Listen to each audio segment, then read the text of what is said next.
Welcome to the Powerful Marketing Tips podcast, created for overwhelmed business owners who want to build, run, and organize their marketing for good. And here are your hosts, Marilise and Laura. Hi, it's Laura here.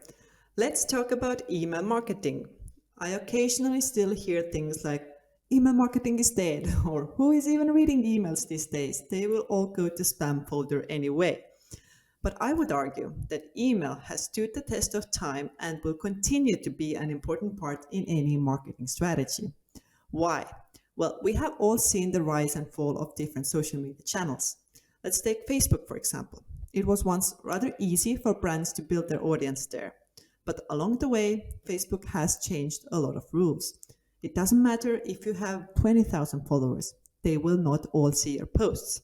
In fact, you are lucky if 10% of your followers see your updates. Why? That is because Facebook's primary business model is advertising, and without paying them, it is very difficult to reach your audience. And let's not forget that the owner of this context is Facebook, not you. They have full control and can shut down your page or your advertising account at any moment. The same goes for Instagram and pretty much all other social media platforms. Your account and your followers are not owned by you. You are just renting real estate, and you have to be okay that at any moment the property owner can increase the rent or change the layout of the building or just evict you. But with emails, the story is different. If you have collected these emails honestly and in accordance with all the privacy regulations and GDPR and so on, then you are the owner of these contacts. These people have come to you with their free will and said, I want to hear more from your business. And whether you use MailChimp or ActiveCampaign or any other email marketing platform, you will always have those emails. You can change the platforms and take the emails with you. And you can be certain that if your email list has 10,000 contacts, your email will get delivered to about, let's say, 95 to 98% of them. Why not 100%? Well, some mailboxes are full, or the emails have stopped working, or they have some delivery issues. Stuff happens. But the majority of your audience will receive what you intended to send them. Yes, not all of them will open these emails. And yes, some of those emails will go to spam. But what we have seen from our clients is that on average, the open rate can be up to 25 or even 45%, which is still a lot higher than, let's say, 5 to 10% of reach that you may or may even not get on Facebook. But anyway, let's also look at some statistics by HubSpot because, I love statistics. So there are 4 billion email users around the world. So we have 8 billion people, 4 billion email users. Half of the people use email. 99% of email users check their inbox every single day, with some checking 20 times a day. Of those people, 58% of consumers check their email first thing in the morning. Moving on, 81% of B2B marketers say that their most used form of content marketing is email newsletters. In P2C markets, it is said that 50% of people buy from marketing emails at least once per month.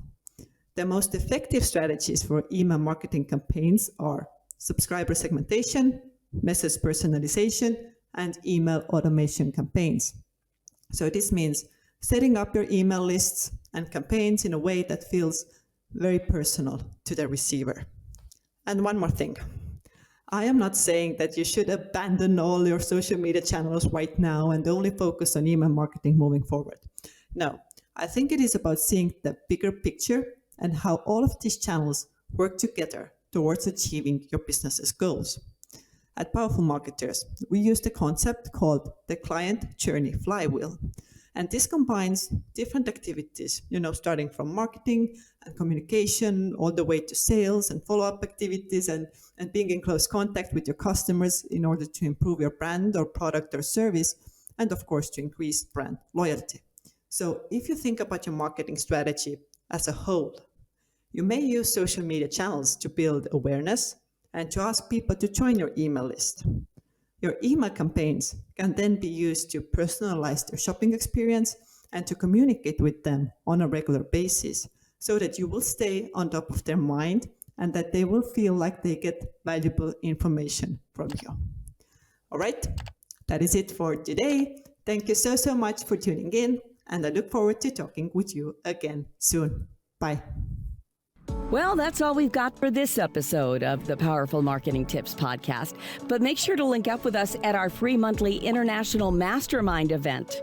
Just go to powerful-marketers.com/mastermind. We would really appreciate it if you would rate this podcast and leave a comment wherever you tune in to listen. That will help us and other potential new listeners. Until next time.